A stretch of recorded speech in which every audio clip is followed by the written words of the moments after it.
Well, we take the discussion further now on what happens to these inmates after they have received these qualifications. What are the opportunities available to them? And to answer that question, we are joined now via Teams by Mr. Singabakho Nxumalo, who's spokesperson for the Department of Correctional Services. Mr. Nxumalo, a good morning to you and thank you so much for joining us on the agenda. Very interesting results there. I mean, over a 90% pass rate. Really impressive. I think one of the first questions one wonders, though, is, and perhaps let's start with the hard stuff, right? Who pays for inmates to study further once they have completed their matric, their matric exams? What is the steps that are available to them now? A very good morning, and thank you for having us. For basic education up to grade 12, such is available free of charge, just like what you get out there in the communities.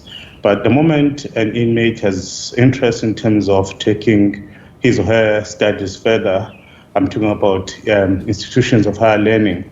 Unfortunately, as Correctional Services, we're unable to finance them, but more often inmates, due to their quality results, they often get bursaries.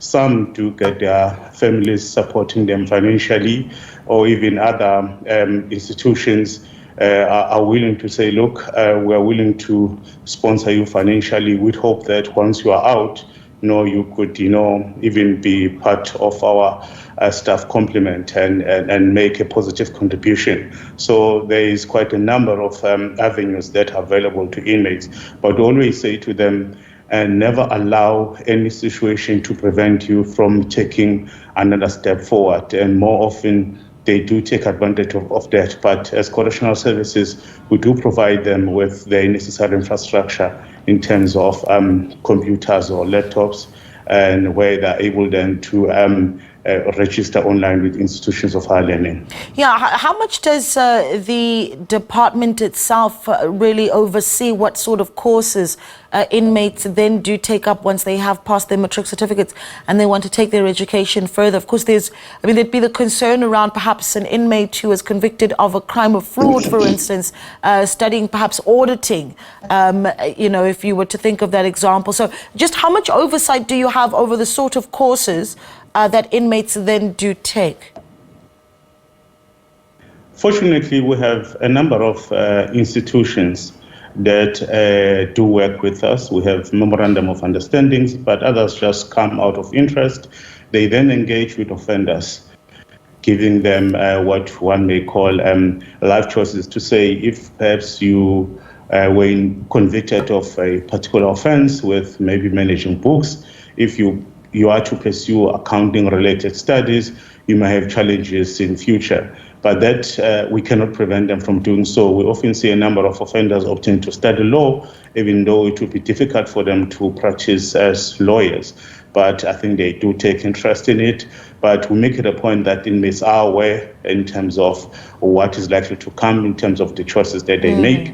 But for us is then to support them. And the manner in which they commit themselves, able to achieve wonderful results, it's always a motivating factor, even for us as a department, to say we mustn't in any way step, in a way to cause confusion, but to say where are the challenges, how best can we unlock them. Those who are saying, look, I want to pursue my studies further, but financially there are challenges, to say these are institutions that are available, make an application, see if they can find you. But also even in terms of the vocational training, we even have workshops and other streams where we're able to say, not everyone will want to go the academic route. Look at other skills that are available. And we even work closely with what was then called the TVET colleges. And there's quite a lot that we do. We even produce fully fledged artisans, people who are ready to, once released, to work, because they even do a trade trust whilst they are still incarcerated. So when they're out there, it's someone who no longer requires to do any other form of training, but is ready to then start working. Yeah, perhaps we should talk about the success rate of former inmates then being able to secure jobs as a result of taking advantage of some of those opportunities. I mean, what we heard just earlier, in fact, that conversation taking place yesterday with the Minister for Justice, Ronald Lamola, essentially saying that in many of our communities, you do have, the hairstylists and the mechanics who picked up and bakers who picked up some of those skills while in prison. What are the skills that for inmates really do produce the best results when they do enter the job market after having served their time?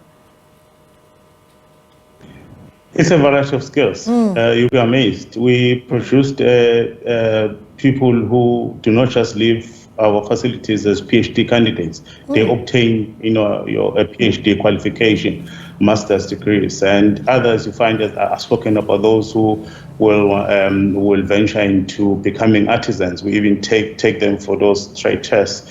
Others even starting their own bakeries, starting their own vegetable stream. So the one that comes to mind is in Limpopo, where he's now even supplying the local shops with his produce in terms of what he's able to then get out of that land. So as a department, there's quite a lot of avenues available, and always say, whichever route you opt to take, we're there to assist you to realize that particular dream.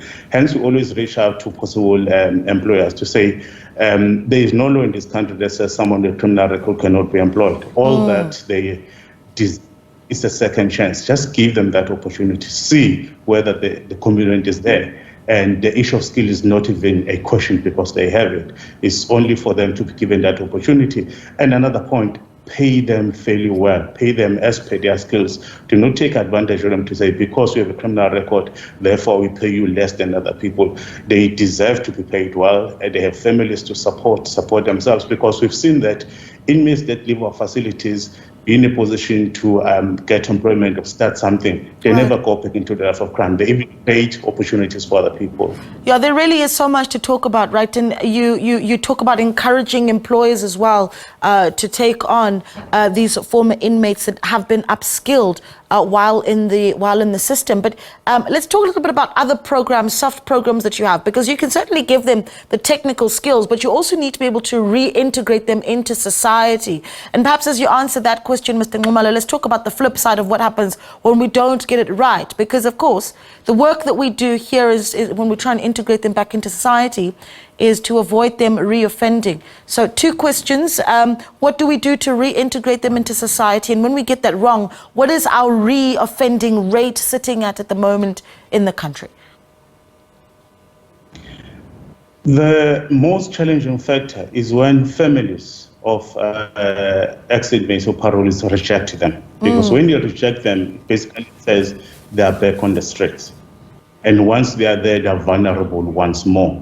And that is a waste in terms of the country, because you have made a lot of investment skilling those people.